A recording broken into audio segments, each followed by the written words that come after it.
Hello, I'm Michael James Craft. I am making this video today and I'm going to call it the Israelite Chronology in Egypt Breakdown in 126 years between Genesis and Exodus. Now, a lot of people make the mistake of believing that the 400 years in Genesis 13 through 16 is the same time as in Exodus 12:20. That's in Exodus 12:20. It's 430 years. It's not the same amount of time. It's actually a different amount of time. It's a combined time of Canaan and Egypt, from which they were there.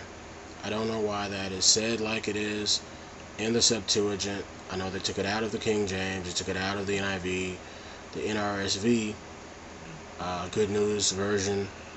The NIV is the only one who has a little footnote that says it was 430 years, which would mean that the captivity was actually 210 years, like it says in the book of Jasher, which I'll be doing my breakdown on the book of Jasher, which proves that there is missing time in the Bible. Like I said, 126 years worth of missing time. Now, I'm going to read this because I made some notes.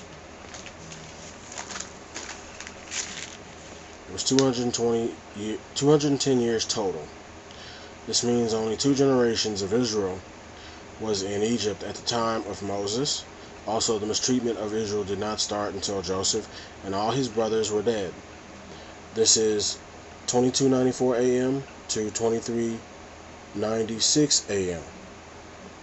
Now, the AM means Anno Mundi, which means from the creation of Adam, which means that it wasn't until God created Adam that man started counting time, because before man existed, there was only eternity.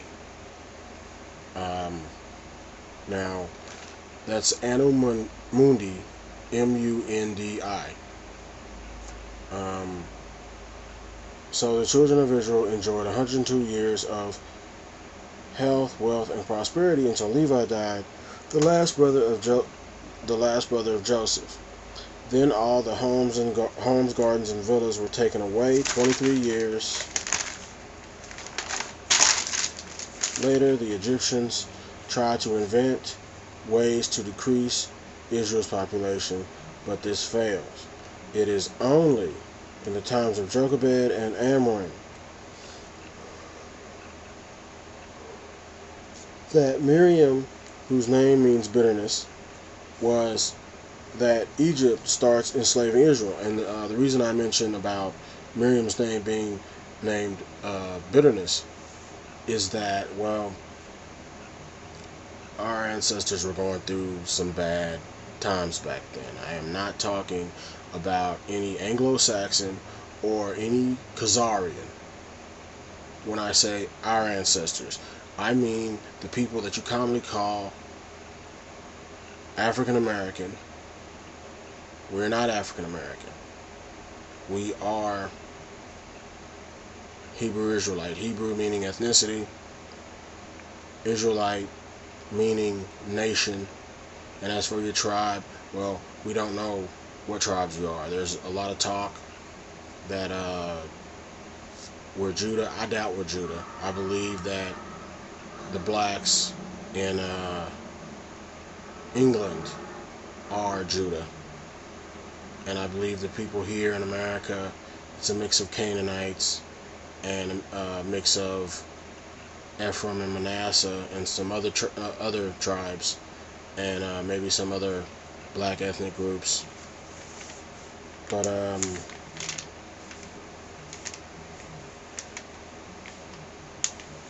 that Egypt start. Okay, yeah. Okay. 1 year later, 24:30 a.m., Aaron is born, and things who works for Israel, yet in 24:33 a.m. when Moses is born, do we have full-blown slavery of the Israelites, a slavery that lasts 80 years till Hea sends Moses to rescue Israel. And I'm always hearing, oh, they spent 400 years in Egypt. This also is ridiculous. You have to actually go into these books and break down the years and see that it wasn't 400 years. That's very misleading.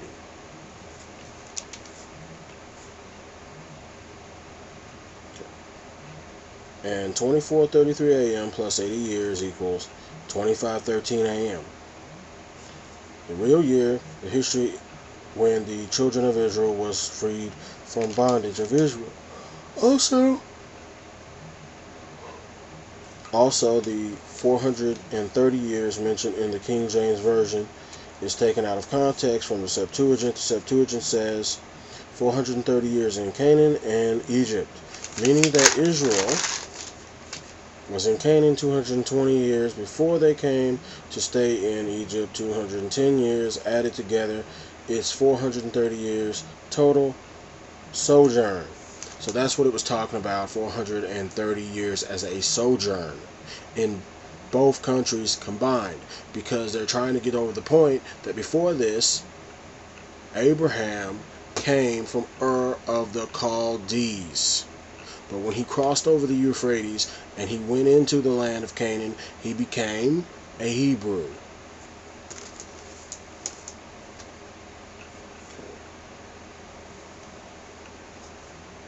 This does not match the prophecy of Genesis 15, 13 through 16, 400 years enslaved and mistreated from the beginning. And I already told you that when the Israelites were in Egypt, they enjoyed for 102 years good land, good health, good food. It was only after that for 80 years, until Moses got old enough to come and free them, that they suffered slavery. This prophecy was only recently fulfilled in America, 1650 AD to 2050 AD, where my ancestors began to be brought in millions to be slaves in all of America. Now, there's a book called America, the Latest Discovery in the New World, and I don't have it except for on PDF file. I haven't read it yet, but from what I've seen on the breakdowns of other people's videos, there were already people that were melanated here. People who had my skin tone to very light to mid-brown. So when you see Israel today, you know that's false. Revelation 2:9 and 3:9 talk about, I know your works and your tribulations. Well, let me get it here, and I'd just rather read it instead of trying to go by memory.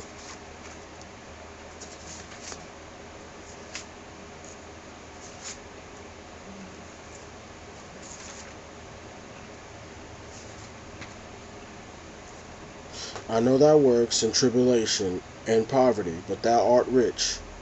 That's in parentheses. But I know the blasphemy of them which say they are Jews, and are not, but are of the synagogue of Satan. This, of course, was in Asia Minor, and I believe there's a whole history of something that happened 740 AD in Asia Minor, as to where there were people walking around talking about they were Jews, and they clearly were not. Now I'm going to read 3:9.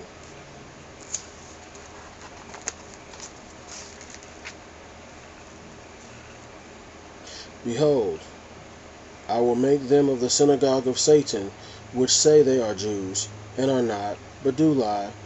Behold, I will make them to come and worship before thy feet, and to know that I have loved thee. Which is basically Hea saying that he has loved his people, but not these other people, because they are pretenders. Now, let's see.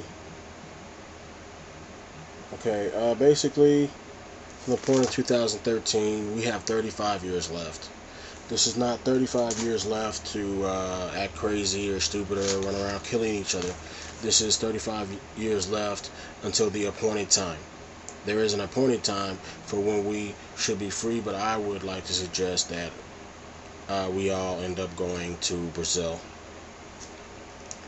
Now, I'm going to give the breakdown that is in Jasher's, the book of Jasher, and the copy I have is by J.H. Perry. And I had to do the work for years, and I've sat on a lot of this, and I'm just now bringing this out. Now, Joseph was, you can look at Jasher 41:9, and that's when Joseph was 17 years old. Sorry about that, 17 years old. Now, there are two dates.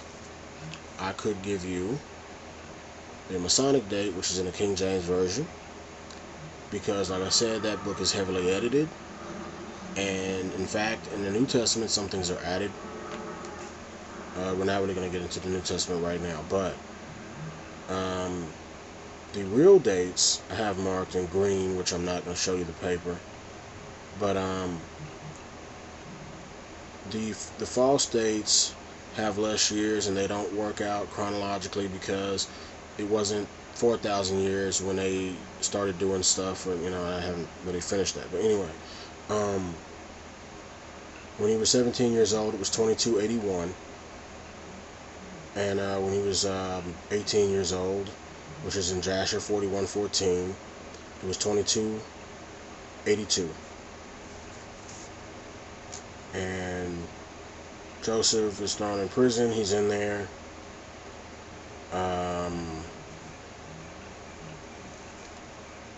11 years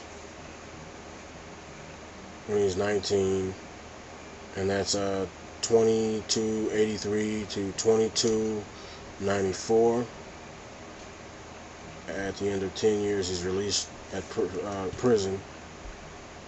And then Joseph is 30 years old when he becomes governor. That's 2294. And you can look in Jasher 49:38. Jacob goes down into Egypt in the year 2303 a.m. This is in Jasher 55:26. Jacob dies at 147 years old in the year 2320 a.m. That's Jasher 56:1. Joseph dies at 110 in the year 2374 a.m. in Jasher 59:26. Zebulon dies in the year 2375 a.m. Jasher 60 verse 1. I'm giving you these verses in case you want to get the book on PDF file, or you just want to go get the book and look it up for yourself. Those of you who already have the book, you already probably have studied this. Simeon dies, Jasher 61:4, the year 2378 a.m. And before I go on, some of you have already probably figured out there are 65 years added to all of these dates, because under my chronology that I have done, there is a figure in the Septuagint called Canaan, and the same individual who in the book of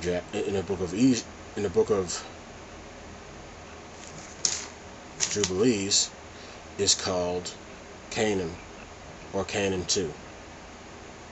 And there's a whole different genealogy in that book than what is in the King James, and it makes it look like the King James was edited down to 10 names from 11 names. But I'll explain that in a minute.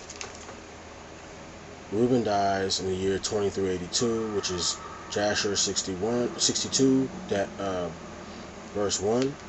Dan dies in the year 2383, Jasher 62 verse 2.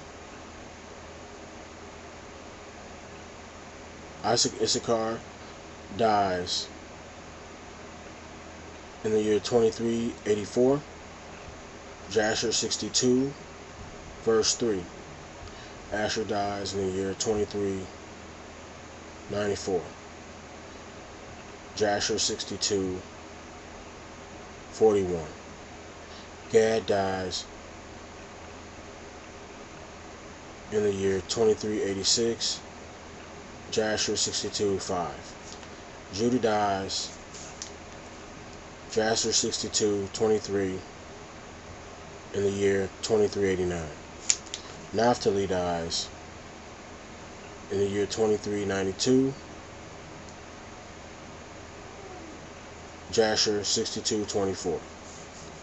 Levi dies 2331. 23 no Levi dies in the year 2396 AM, and I didn't put what verse it was. It was probably 63:3 in Jasher, but I'm going to read Jasher.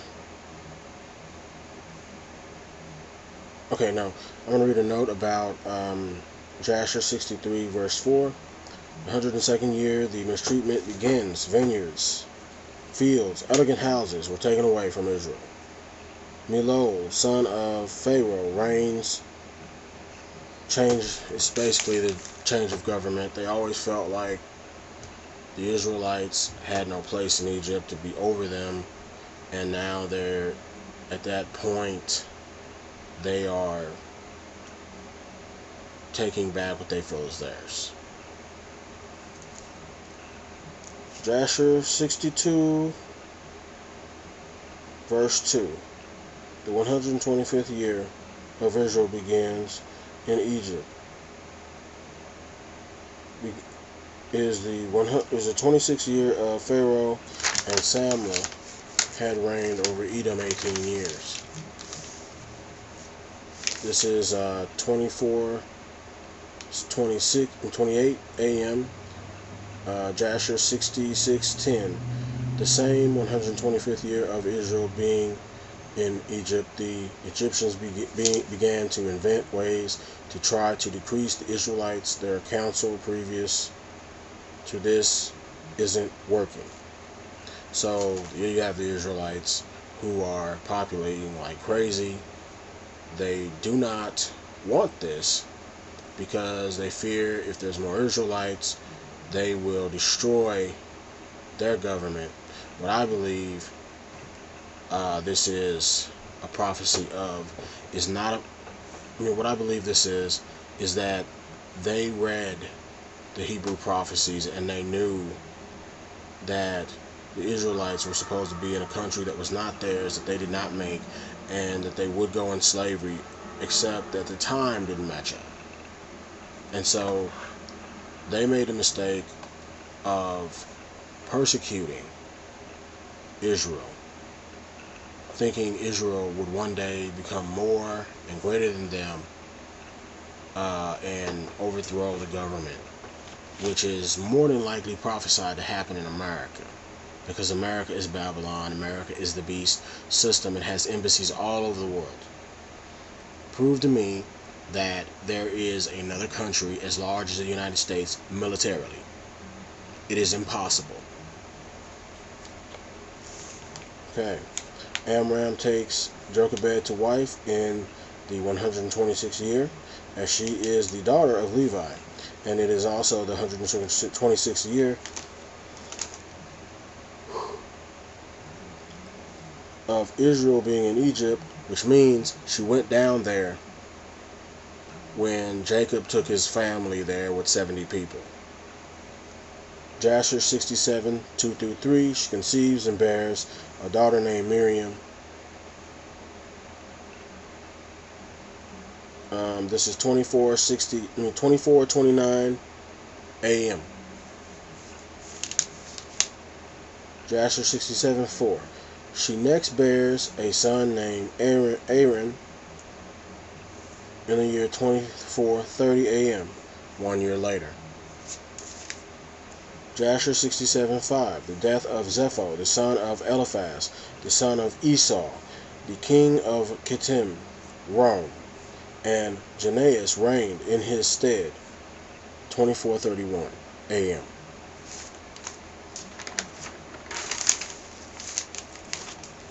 Jasher 67:6, Zepho reigned 50 years over the children of Kittim, 2316 a.m.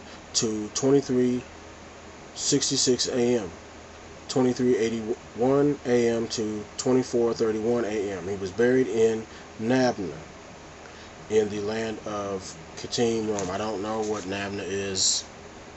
I've been trying to look for it. I can't figure it out. But the book of Jasher pretty much lets you know that the king's list in the Bible is accurate. It is true. Because when the Israelites were not reigning and ruling, the Edomites were reigning and ruling in over different nations. In fact, there's one place in the Bible that says that it was Dinabah where they reigned from. Well, that's a corruption of the text. That word is actually Anaba. It is 2 miles. It is 2 miles west of Tunisia, in Africa. Jasher 67:11. In the 130th year in Israel, going down to Egypt, Pharaoh has a bad dream. This is the year 2433 a.m. Jasher 68:3. Amram takes Jochebed back 3 years later, and they conceive Moses, of which is what Pharaoh's bad dream was about. Pharaoh had a bad dream about his country being decimated by someone who came out of the slave class, which is what Egypt was trying to make, was a permanent underclass to build their stupid pyramids and things like that. Jasher 68:3. Amram takes Jochebed. No, I've already read that. I'm sorry. 2433 a.m. Jasher 68:4. Moses is born only after 7 months, of which most prophets are born in 7 months and not 9 months. Supposedly, if you have a special child, they're born after 7 months, not 9.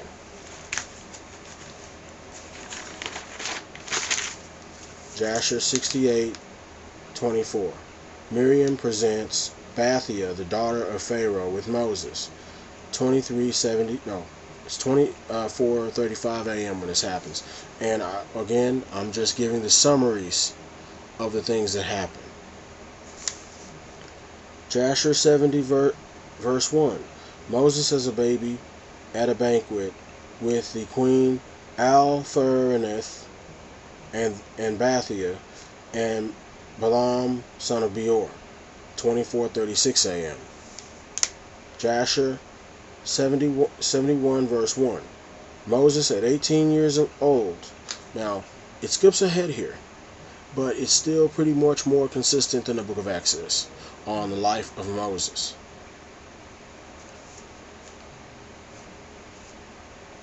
24:51 a.m. He flees Egypt after killing the Egyptian, of which in the same chapter, a little earlier, we find out that he meets up with his parents and he finds out whose people he belongs to, and so then, feeling that obviously it's wrong to hurt one of his people, he stands up for one of his people, but it is one of those situations where your own people may end up selling you out, and he flees. Jasher 72:23. Moses in Ethiopia. It says Cush in the text, but I go ahead and say Ethiopia. Helps King Kikianus while Ethiopia is under siege. 24:60. Jasher 72:25. After Kikianus is living 9 years, he dies of a mortal disease. 24:60 a.m. So that was just Moses was there for so many months, and king dies. Jasher 73:1, in the 157th year of the Israelites going down to Egypt, Moses becomes king of Ethiopia, 2460 AM. Now, I know I said in the beginning it's only 126 years. I'm counting from the death of Joseph. So I want to be clear on that, because it just said 157th year, and it is the 157th year. And you're going to see how later they were there 210 years, because we're counting up. Jasher 73:2. Moses is said to be 27 years old when he reigns over Ethiopia. He is also said to reign as long as 40 years, 24:35 AM. Oh, I'm sorry, that's wrong. That's the wrong date. That's 2460 AM to 2500 AM. Jasher 73:6. The people beg Moses for a solution to the besiegement of Ethiopia. They're being besieged by their enemies. 2460 AM. Jasher 74:2. Moses reigned 16 years in Ethiopia. Where else? Elsewhere. At the same time, Baal-Hanan, the son of Akbar, reigned in Edom for 37 years, which was 2476 to 2513 AM. So there was a king. They don't tell all of his information, but they tell enough to let you know that during the time when they were released, this guy was deposed. But the Edomite kings keep going a little further until they meet their own separate demise off to the side. And it is spectacular, let me tell you that. Jasher 74:7. In the 22nd year of Moses ruling over the children of Cush, Latinus reigned over the children of Kittim, 2482 to 2527. Jasher 75:1. In the 180th year of the Israelites going to Egypt, valiant men came from Joseph and the children of Ephraim. That's 2483. Now, to prove my point about an appointed time, I'm going to tell you something very stupid that these men did, these men of Joseph. They actually thought they could go out to a certain place. I can't remember where, but you can, if you have the book of Jasher, they actually went out and did something stupid, and they got most of themselves killed. They left Egypt, went to another part, and tried to besiege some people, and they themselves got decimated. So if there's any people here thinking that you are going to kill a bunch of Americans or whatever and then rule over, I already told you, you have to outbreed these people. And part of the way you're going to have to do that is you're going to have to breed with the females that are here that are outside your race as well as the ones inside your race. And that doesn't mean make a bunch of illegitimate children. What that means is that you do it by marriage. Jasher 76 verse 3. Moses is ruling in his 40th year in Ethiopia. That's 2499 AM. Jasher 76:12. Moses goes out from Ethiopia at the age of 66, 2499 AM.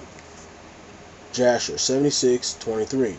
Moses goes to Midian and is put in prison by Reuel for 10 years. That's from 2499 AM to 2509 AM. And that is totally possible because it is on the timeline, and I already told you there were details left out of the book of Exodus. So if this really happened, which I do believe it happened, they hid it from us. We are not in control of our own history anymore. They have our books, and they edit our books as they see fit. Pharaoh, king of Egypt, took Gedudah to wife in the year 2509 AM. Pharaoh's daughter dies 3 years later after his sickness, which is 2512 AM. I should have said Pharaoh's father. There was one Pharaoh before this Pharaoh. Pharaoh Idikam was 23 years old when he ruled Egypt. He only reigned 4 years. That's 2509 to 2513. Jasher 77:28 to 77:29. Zipporah begs Reuel her father, to release Moses, the Hebrew, from the prison warrant. Moses spent 10 years in prison. That's 2499 to 2509 a.m. Jasher 80, verse 1. Haya sends Moses to Pharaoh and deliver the children of Israel. This is 25:11 a.m. So this lets you know that the time in the Bible where Moses went to Pharaoh, this is not the actual time when he releases the people. It's more than one time, according to the book of Jasher. And then 81 verse 3. 2 years later, Moses and Aaron, with Haya's help, freed the children of Israel, which is 25:13 a.m. Now, I am going to go into why it is I added 65 years to 2448, which is the usual Masonic year that the people usually use for the Exodus from Egypt into Canaan. And it is in a little book called the Book of Jubilees. I have a blended chronology. I use the Bible, the Book of Jasher, and the Book of Jubilees to make my point. Now, I'm reading right from the book. In the and I'm going to add the Jubilee years in the Book of Jubilee are not short years, meaning that you may have one Jubilee that happens that is recorded, and then another one, and then it may skip 2 Jubilees, and then it talks about one after that. So, like it says right here, the 29th Jubilee, this was actually the 34th Jubilee. And I'm just going to read it as it is. These are not my mistakes. In the 29th Jubilee, in the first week, in the beginning thereof, Arpachshad took to himself a wife, and her name was Resu-Ijah, the daughter of Susan, the daughter of Elam. And she bare him a son in the 3rd year, in this week, and she called his name Canaan. Now, in the Septuagint, it says that Canaan lived 130 years. Now, here it says something different. I mean, it said he lived 130 years and he had Salah, and then had other sons and daughters and died at 330 years old. But this here is going to say something different, and we're going to get into that. And the son grew, and his father taught him writing, and he went to seek for himself a place where he might seize for himself a city. Now, before I go on, if you think about it, and you know a little something about the Book of Jubilees, it has extra details outside of the Bible. Why would they hide a chronology? Why would they hide a genealogy? We're going to get into that. And he found a writing which former generations had carved on the rock, and he read what was therein, and he transcribed it and signed owning to it, and for it contained the teaching of the watchers in accordance with which they used to observe the omens of the sun, the moon, and stars in all the signs of heaven. Now, how many people know you're not supposed to do that? How many people know that you are not supposed to worship the sun, the moon, and the stars? Well, you're not. And if I can find it, I'll show you.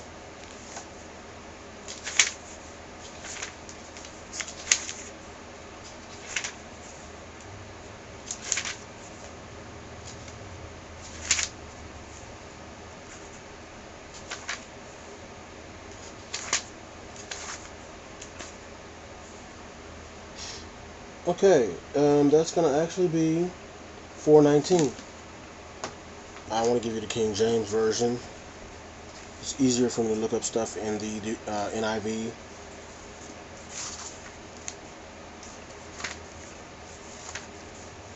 Go to Deuteronomy 4:19.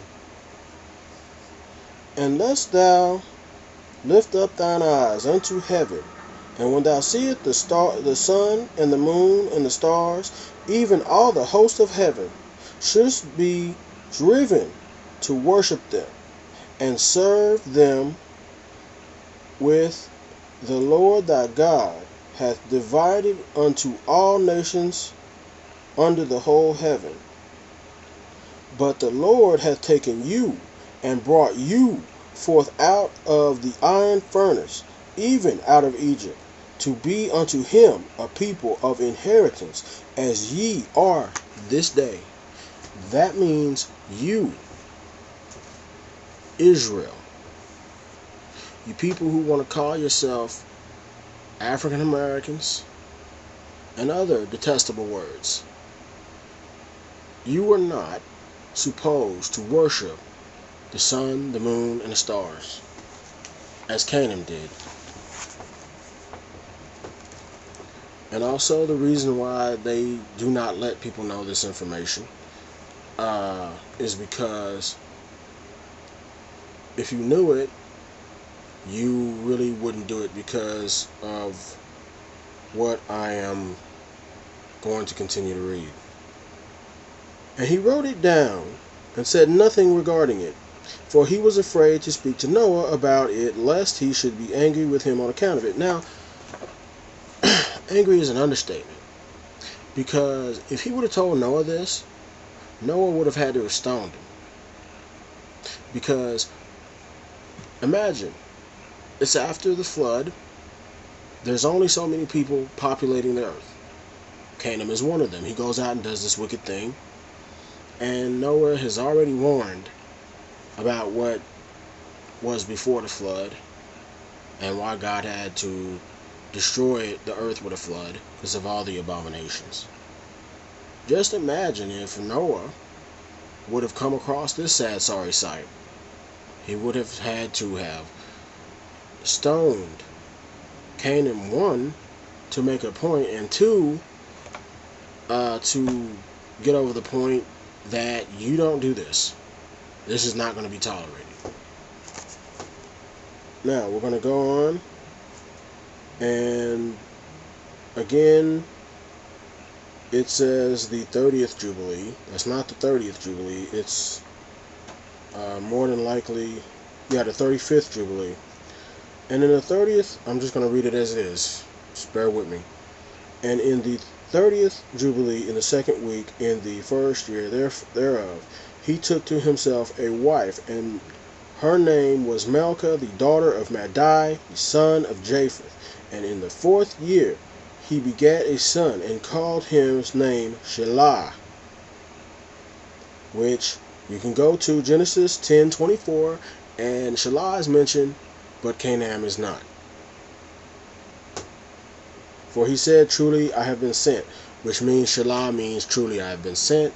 And also, my other point about this, I can understand why the Hebrews would have omitted this man's name from the genealogy, but at the same time, you don't omit it from the chronology, because it makes the time short. And this is what all people who studied the Bible back then knew.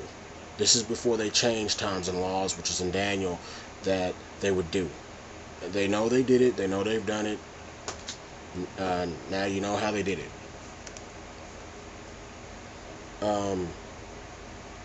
And in the 4th year he was born, and Shelah grew up and took to himself a wife, and her name was Ma'uk, the daughter of Kesed, and his father's brother. And in the 130th Jubilee, and in the 5th week and in the 1st year thereof. Okay, actually I should have stopped, but that's okay. I wanted to make the point that when you take the time at which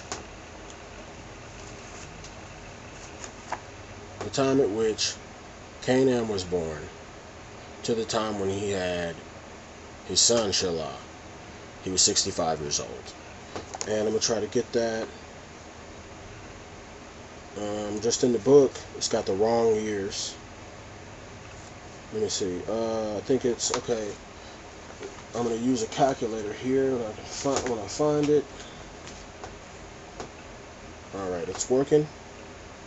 Okay, it says in the book 1432 minus 1499. Let's see.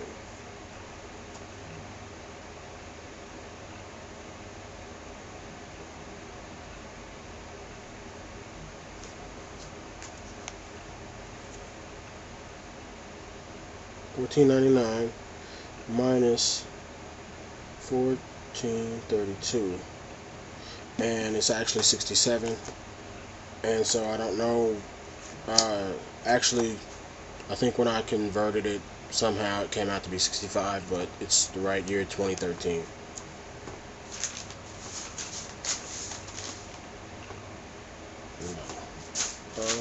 Okay. So basically, I could go into other research that I've done, but I am going to save that for when you can see that on my website that I'm working on. I've been working on a website. It's called The Bible as a History Book. I have a GoFundMe page, and if you find this interesting or worthy and would like to donate to my cause and would like to see this website, I'm going to be honest, right now I'm in between jobs. All I'm trying to do is build up to $500, and I can then produce the website the way that I need to, and this will be the first of many YouTube videos, and I'm just going to keep putting them out there. But that's only if I get support. That's Michael Craft at GoFundMe.com. I'll leave a link when I find out what it's called in the descriptions. So thank you. If you decided to look at this, it'll also be on my Facebook fan page.